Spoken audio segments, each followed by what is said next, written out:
അപ്പോൾ ഇന്നത്തെ വീഡിയോയിൽ പറയണത് നമ്മൾ പൊങ്കാല ഇടുന്ന സമയത്ത് അത് പാറ്റുകാൽ ക്ഷേത്രത്തിൽ പൊങ്കാല ഇടുമ്പോഴാണെങ്കിലും മറ്റേത് ദേവീദേവന്മാർക്ക് പൊങ്കാല ഇടുമ്പോഴാണെങ്കിലും നമ്മൾ ശ്രദ്ധിക്കേണ്ട ചില കാര്യങ്ങളെക്കുറിച്ചും അർപ്പിക്കേണ്ട ചില കർമ്മങ്ങളെക്കുറിച്ചിട്ടാണ് കേട്ടോ. അപ്പോൾ ഈ ഒരു ടോപ്പിക്കിനെ കുറിച്ച് ഞാൻ ലോങ് വീഡിയോ ചെയ്തിട്ടുണ്ട്. ആ ലോങ് വീഡിയോയുടെ ലിങ്ക് ഞാൻ ഈ ഷോർട്ട് വീഡിയോയുടെ തൊട്ട് താഴെ കൊടുക്കാൻ, നിങ്ങൾ കയറി കണ്ട് നോക്കണം. നിങ്ങൾക്ക് തീർച്ചയായിട്ടും ഉപയോഗപ്പെടുന്നൊരു വീഡിയോ ആണ് കേട്ടോ. അപ്പം നമ്മൾ നിലവിളക്ക് തുടങ്ങിയ വെച്ചൊരുക്കങ്ങളുടെ കൂടെ നമ്മൾ ചില പുഷ്പങ്ങളും കൂടി സമർപ്പിക്കുകയാണെങ്കിൽ നമ്മളുടെ പ്രാർത്ഥന അതിവേഗത്തിൽ ഫലിക്കുന്നതായിരിക്കും.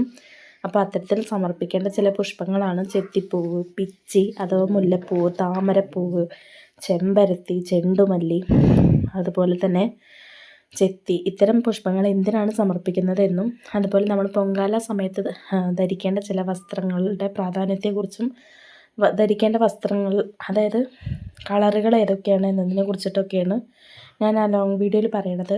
അപ്പോൾ ഈ ഒരു കാര്യം നിങ്ങൾ ശ്രദ്ധിക്കുന്നതിലൂടെ നിങ്ങളുടെ ആഗ്രഹങ്ങൾ പെട്ടെന്ന് സാധിച്ച് കിട്ടും.